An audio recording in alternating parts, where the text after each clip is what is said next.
ফিজিক্সত mains হ'ব আৰু তাৰ পিছত আমাৰ ভাইবা হ'ব কিন্তু পৰীক্ষাৰ প্ৰশ্নৰ ষ্টেণ্ডাৰ্ড চতুৰ্থ শ্ৰেণীৰ কাৰণে এপিএছচিৰ দৰে নহয় পৰীক্ষাৰ প্ৰশ্নৰ ষ্টেণ্ডাৰ্ড মেট্ৰিকৰ দৰে হ'ব হায়াৰ ছেকেণ্ডাৰীৰ দৰে হ'ব তেনেকে তৃতীয় শ্ৰেণীৰ কাৰণেও আমি এই ধৰণৰ যিটো পৰীক্ষাৰ বাবে প্ৰয়োজনীয় অৰ্থাৎ গ্ৰেজুৱেশ্যন যাৰ কোৱালিফিকেশ্যন তাৰ বাবে সিলেবাস গ্ৰেজুৱেশ্যন হ'ব হায়াৰ ছেকেণ্ডাৰী যাৰ সিলেবাস তাৰ সিলেবাস হায়াৰ ছেকেণ্ডাৰী হ'ব কিন্তু আমি এটা প্ৰস্তাৱ দিছিলোঁ যে এইবাৰ এডিআৰইৰ পৰীক্ষা প্ৰিলিমছ হওক মেইনছ হওক আৰু ইণ্টাৰভিউ হওক কিয় কৈছিলোঁ আপোনালোকে জানি আচৰিত হ'ব যে ৭,০০০ পোষ্টৰ ভিতৰত এটা পোষ্ট আছে যাৰ কোৱালিফিকেশ্যন হায়াৰ ছেকেণ্ডাৰী আৰু সেই শিতানত ৩,৭০০ পোষ্ট আছে তাৰ বিপৰীতে ১১ লাখ ল'ৰা ছোৱালীয়ে আবেদন কৰিছে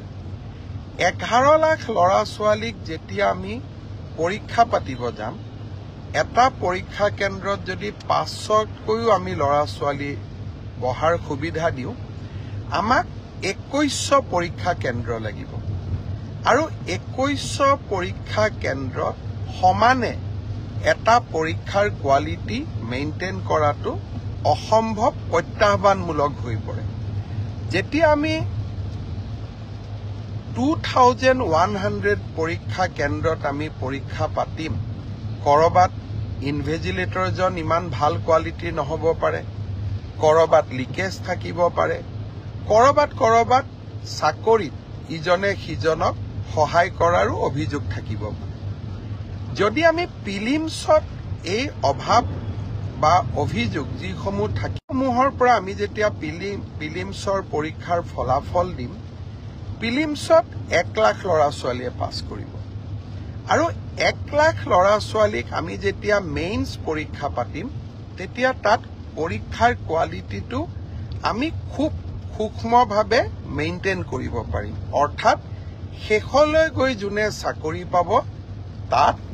কোনো ধৰণে কোনো কেণ্ডিডেটে কম্প্ৰমাইজ কৰি চাকৰি পোৱাৰ সুবিধা নাথাকে সেইকাৰণে ইউপিএছচিৰ পৰীক্ষাই হওক এপিএছচিৰ পৰীক্ষাই হওক তিনিটা তৰপত পৰীক্ষা পাতে পৰীক্ষাৰ প্ৰশ্ন কাকতবোৰ এপিএছচি ইউপিএছচিৰ দৰে নহয় দুজন মানে কৈ আছে চতুৰ্থ শ্ৰেণীৰ কাৰণে এপিএছচিৰ দৰে পৰীক্ষা কিয় হ'ব লাগে চতুৰ্থ শ্ৰেণীৰ ইণ্টাৰভিউত এপিআৰজনে ক্লাছ 10ৰ ষ্টেণ্ডাৰ্ডে পৰীক্ষাৰ প্ৰশ্নৰ উত্তৰ দিব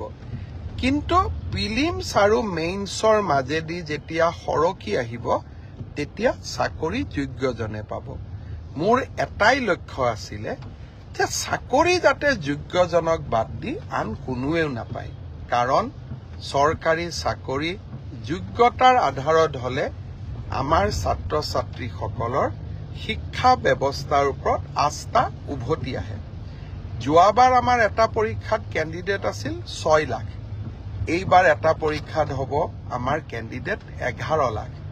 প্ৰিলিমছ মেইনছৰ মাজেদি আমি আহিলে আমাৰ বহুখিনি চেক এণ্ড বেলেন্স আমি কৰিব পাৰিলোহেঁতেন কিন্তু যি নহওক মই বিশ্বাস কৰোঁ যে চৰকাৰৰ সিদ্ধান্ত যিমান হওক